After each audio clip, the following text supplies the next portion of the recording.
है तो प्रोफेसर, लेकिन उन्होंने, मुझे लग रहा बाबा साहब अम्बेडकर को पढ़ा नहीं है, उन्होंने बुद्ध को नहीं पढ़ा, उन्होंने रैदास फूले कबीर को नहीं पढ़ा। अगर वो पढ़ते तो वो जानते कि बहुजन महापुरुष तथागत बुद्ध ने नारी का सम्मान किया, फूले ने नारी का सम्मान किया, पहली शिक्षिका बनाया, रैदास ने मीरा को आज़ाद कराया, कबीर ने आज़ाद कराया, और बाबा साहब अम्बेडकर ने नारी को सम्मान देने के लिए उसे मिनिस्टर पद से इस्तीफा दे दिया। तो और बहन मान्यवर काशीराम साहब ने बहन मायावती जी को 4 बार मुख्यमंत्री बनाया। तो बहुजनों की विचारधारा नारी को सम्मान देती है, और ये अखिलेश जी जो हैं ये अपमानित कर रहे हैं बहन मायावती को। ये दरअसल डरे हुए हैं, डरे इसलिए हुए हैं कि देखिए सपा का जो आधार क्या है, आधार है यादव वोट, यादव वोट और मुसलमान वोट, और यादव वोट है देखिए बीजेपी खींचने वाली है। वो मुख्यमंत्री बनाकर देखो उन्होंने बना दिया ना, मोहन यादव मुख्यमंत्री बना, तो सपा उधर घबराई हुई है। और दूसरी तरफ से अगर मुस्लिम भी, अगर बहन मायावती गठबंधन में कांग्रेस के साथ आ जाएंगी तो कहीं ये वोट कहीं बहन मायावती जी के पास आ न जाए, इसलिए वो रामगोपाल यादव जी और अखिलेश यादव जी बहन मायावती जी का विरोध कर रहे हैं। लोग ये भी कह रहे हैं कि समाजवादी सरकार में प्रमोशन में आरक्षण का बिल फाड़ा गया था समाजवादियों के द्वारा, जो बहन जी ने जिले बनाए थे ओबीसी के नाम पर, महापुरुषों के नाम पर, वो सारे खत्म कर दिए थे अखिलेश यादव सरकार ने। हाँ, वो दरअसल बात ये है, बताया नहीं कि 2 तरह के शूद्र हैं, एक पढ़े लिखे अम्बेडकरवादी जो विचारधारा से संचालित हैं, एक जो ओबीसी वाले शूद्र हैं, अभी पढ़ रहे लिख रहे हैं, कुछ उनमें से आगे बढ़ रहे हैं और वो विचारधारा को भी जान रहे समझ रहे हैं। लेकिन ये जो नेता वाले जो बहुजन आंदोलन का विरोध कर रहे हैं, ये दरअसल पढ़े लिखे नहीं हैं, तो इनको डर रहता है। और ये इन्होंने देखिए इन्होंने ऐसे गलत काम किए, उनको लगता था, क्योंकि वो क्यों किया, उन्होंने आरएसएस के कहने पे किया, उन्होंने आरएसएस के कहने पे किया, अगर नहीं तो उनका केस खुल जाता, इसलिए बीजेपी ने कहा कि ये सब हटाओ तो हम आपकी सरकार चलने देंगे, केंद्र में बीजेपी की सरकार। तो इसलिए अखिलेश यादव ने डर करके किया, लेकिन बाद में उन्हें बहुत बाद में समझ आई बात कि जब उनकी कुर्सी धुल दी गई, लेकिन अकल अभी भी नहीं आई है। 100 जूता खाएं, तमाशा घुस के देखें, अभी भी वो अखिलेश जी शंकराचार्य के चरणों में पड़ते हैं, अभी भी वो वही बहन मायावती विरोधी बात करते हैं। अरे भाई इन्होंने तो देखो गेस्ट हाउस कांड भी किया था, इन्होंने बड़े घटिया कांड किए, इन्होंने हजारों लाखों जो ऑफिसर्स को डिमोट किया, इन्होंने सारे के सारे 18 जिलों का नाम जो बहुजन नायकों के नाम से जिले बनाए वो बदल दिए, इन्होंने आरक्षण का बिल फाड़ दिया। अरे भाई तुम करते क्या हो, वो आज कह रहे हो साहब जाति जनगणना, अरे भाई आपकी तो जाति जनगणना भी नहीं हुई, कम से कम उसी मुद्दे को अरे अखिलेश यादव जी, रामगोपाल यादव जी, थोड़ी तो अकल करो। अरे अम्बेडकर बहानी चलाना, ऐसे तो आज जाने कितने आप पार्टी वाले वो अपना एक चला रहे हैं, आरएसएस के और बीजेपी के लोग वो भी जय भीम करते हैं। तो जय भीम करने की बात नहीं है, दरअसल क्या वो अम्बेडकरवादी चलाने वाली बाबा साहब की, अम्बेडकर बहानी चलाने वाले, लोहिया के मानने वाले, क्या बाबा साहब की पहली 3 प्रतिज्ञाएं मानते हैं?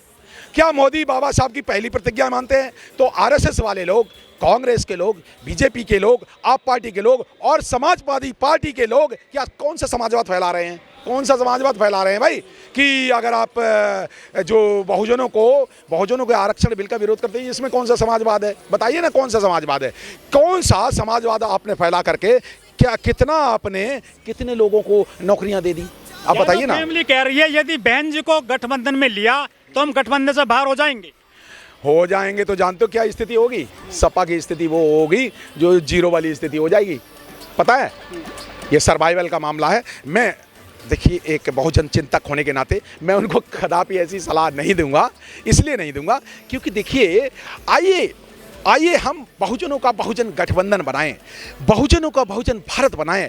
SC ST OBC के लोगों को जोड़ने का तरीका होना चाहिए। मैं उनको बताता हूं, अरे भाई बहुजनों का बहुजन गठबंधन क्यों नहीं बन सकता? अखिलेश जी क्यों नहीं बन सकता? रामगोपाल जी आप तो प्रोफेसर हैं, आपको तो थोड़ी अकल होगी, आप तो समझते होंगे कि SC ST OBC के जब मिले मुलायम काशीराम और हवा में उड़ गए जय श्री राम, तो वो विचारधारा की लड़ाई क्यों नहीं लड़ते आप?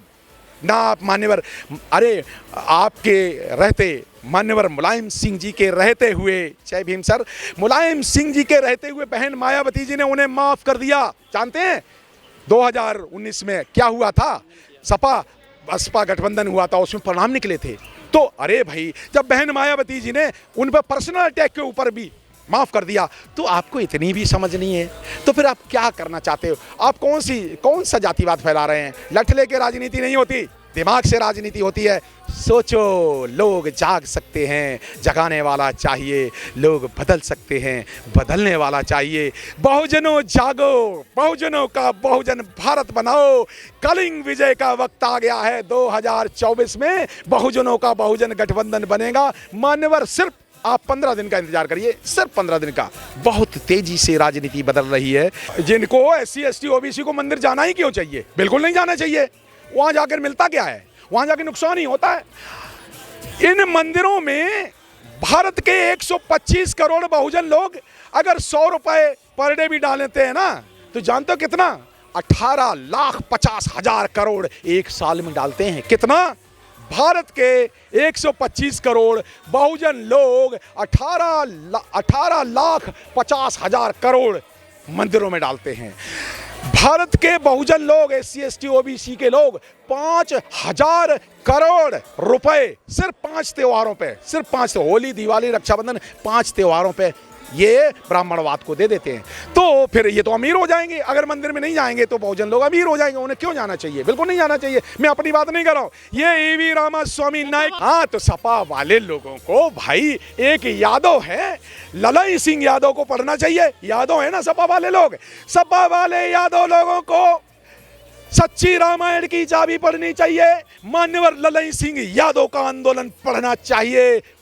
क्यों? जो पेरियार से प्रभावित थे उन्हें पेरियार पढ़ना चाहिए। पेरियार कहते हैं मंदिर क्यों जाओ, वहाँ क्या रखा है? तो सपा वाले लोगों को क्यों जाना चाहिए मंदिर? ये बताओ ना। भैंस का दूध पियो और मस्त रहो। जरूरत है क्या मंदिर जाने की? मंदिर जाके मिलता क्या है? कुछ भी नहीं। वहाँ तो सिर्फ खोता ही है। क्या क्या मिलता वहाँ? वहाँ आपको मान सम्मान मिलता नहीं। वहाँ तो कहते आना नहीं चाहिए। तो मैं बिना मिलाए 100 जूते खाएं, तमाशा घुस के देखने जाते हो? क्यों जूते खाने जाते हो? कानपुर में भी जो है बौद्ध कथा में मारपीट कर दी गई है ब्राह्मणों के द्वारा, और 8 लोग उसमें FIR हो गई है, 5 लोग अरेस्ट हो गए हैं, कई लोग घायल हैं वहाँ पर। मान्यवर, ये बहुत गंभीर प्रश्न आपने पूछा है और इसका बहुत गंभीर संजीदा उत्तर देता हूं।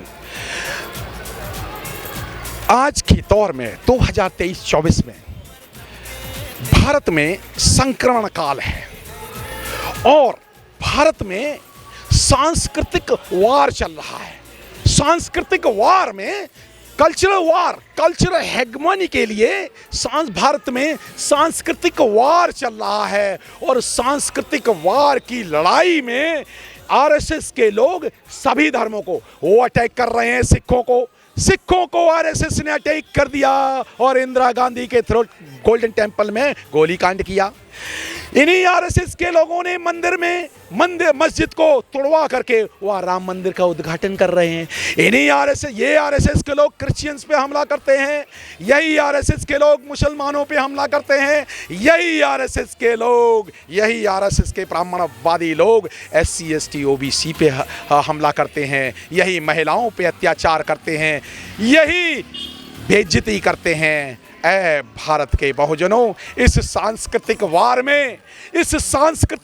में मैं आपको संदेश देता हूं बाबा साहब की। इस सांस्कृतिक वार के सावधान किया था बाबा साहब ने 14 अक्टूबर 1956 को नागपुर में 22 प्रतिज्ञाएं देकर के। आओ बहुजनों, 22 प्रतिज्ञाएं तो बाबा साहब की छोड़ो, सिर्फ पहली 5 प्रतिज्ञा भी अपना लोगे, तुम्हारी विजय होगी। क्यों विजय होगी? क्योंकि सांस्कृतिक वार में बहुजन ज़्यादा हैं।